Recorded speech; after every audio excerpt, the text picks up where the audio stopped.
फिर सम्मार्जन के बाद क्या है? छुहावण। छुहावण का अर्थ होता है चर्चन। यानी अभी अभिषेक के समय तो आपने शरीर पर, सिर पर आदि सब जगह आपने लेपन किया था, लेकिन अब छुहावण में आप चरणों का चर्चन करेंगे चंदन से। तो अब क्या है कि इसके विषय में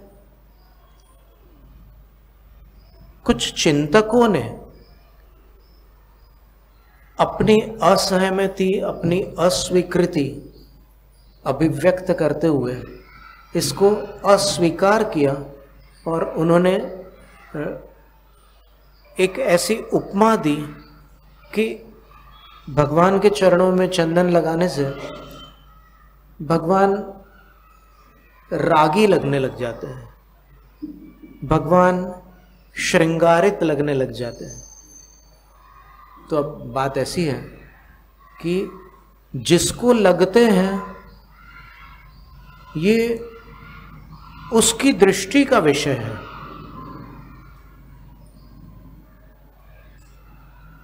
जो ये क्रिया कर रहा है वो स्वप्न में भी भगवान को श्रृंगारित करने की भावना से क्रिया नहीं कर सकता। दिगंबर आमनाय में कर सकता है क्या? किसी की ये भावना होती है कि मैं भगवान को श्रृंगारित करूं? प्रश्न ही नहीं उठता। अभी जो अपन ने 34 अतिशय पढ़े थे, श्वेतांबर आमनाय में हर्बर्ट वॉरेन ने एक बुक लिखी है जैनिज्म, वहां पर श्वेतांबर आमनाय में उन्होंने 35 अतिशय बताया। वो कौन सा अतिशय 35वां आप जानना चाहेंगे? दिगंबरों में 34 अतिशय माने जिनेंद्र भगवान के, तीर्थंकर के, और श्वेतांबरों में 35 अतिशय माने। वो 35वां अतिशय कौन सा है? अभी यहां कोई श्वेतांबर बंधु या बहन है?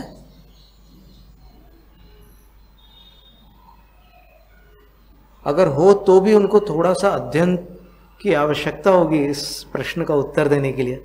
लेकिन प्रश्न का उत्तर यह है कि एक अतिशय ऐसा होता है कि भगवान दर्शक को, भले ही भगवान के पास कुछ नहीं है, लेकिन जो भी दर्शक भगवान के दर्शन करता है उस दर्शक को भगवान श्रृंगारित दृष्टिगोचर होते हैं।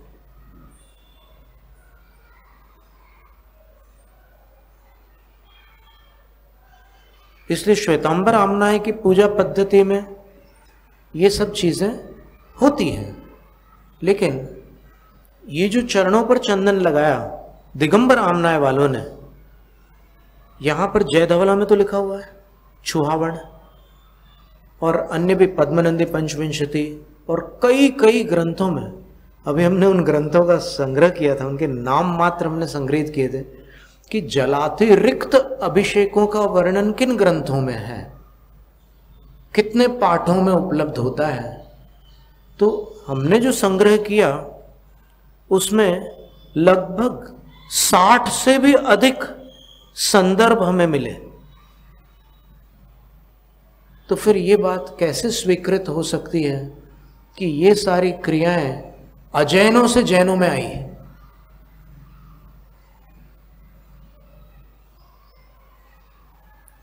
थोड़ा सा ये विषय नाजुक है। जो जिस आमनाय में, जिस पंथ में पला बड़ा है, हम नहीं चाहते कि किसी को ठेस लगे, लेकिन हम केवल इतना उल्लेख करना चाहते हैं कि अपन यदि शास्त्रों में देखें तो शास्त्रों में ये विवरण उपलब्ध होता है। फिर उसके लिए कुछ लोगों का कहना है कि नहीं, वो काल का प्रभाव था, उस समय उन शास्त्रों में ये सारी बातें आचार्यों को जोड़नी पड़ी क्योंकि वैसी परिस्थिति थी। तो ऐसा मानने में हमें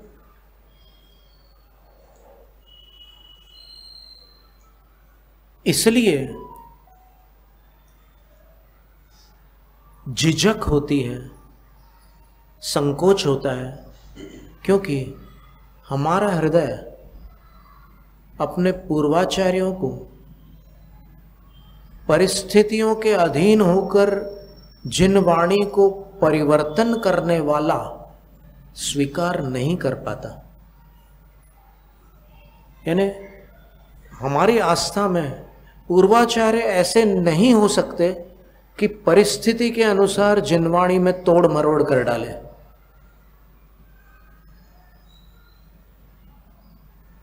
और स्वामी दयानंद सरस्वती ने सत्यार्थ प्रकाश में, जहां पर नास्तिक मत समीक्षा का प्रकरण है, वहां पर स्पष्ट लिखा है कि ये मूर्ति पूजा की सारी विधियां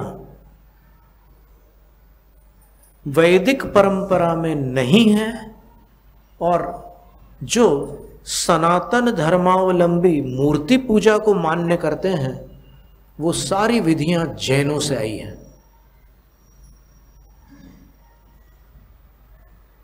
तो अब विचारणीय बात यह है कि यदि जैनेतर लोग कह रहे हैं कि मूर्ति पूजा जैनों से आई है, तो कोई जैन कहे कि यहां की जो पूजा पद्धति है वो अजैनों से आई है, तो किसको सच माने?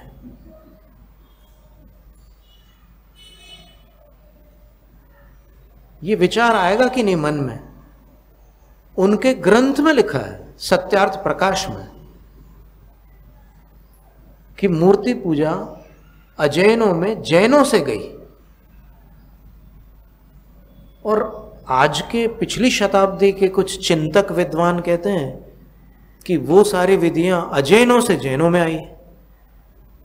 तो फिर अपन क्या करें बताओ? अपन किसी को बुरा तो नहीं लगाना चाह रहे हैं, लेकिन अपन विचार कर रहे हैं। देखो, किसी पर कोई दबाव नहीं है, किसी पर कोई चीज थोपी नहीं जा सकती, सब अपनी आस्था में स्वतंत्र है।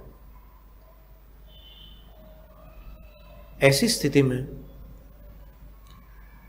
पूर्वाचार्यों को परिस्थिति से विवश मानना एक प्रकार से उनका अवर्णवाद नहीं हुआ?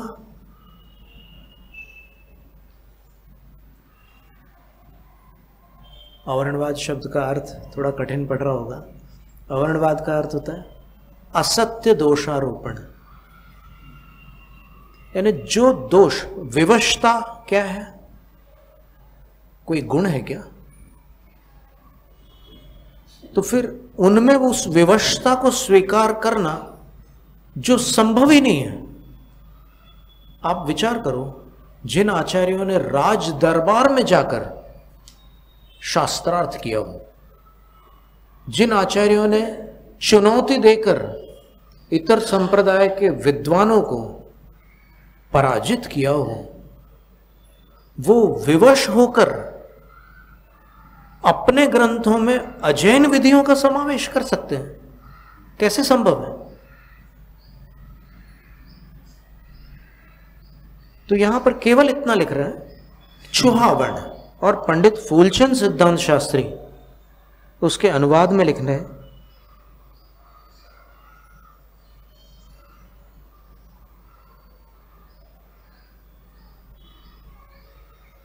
चंदन लगाना। बताओ इसका क्या अर्थ करोगे आप? चंदन लगाना क्या अर्थ करोगे? बोलो, कोई दो विकल्प बनते हैं क्या?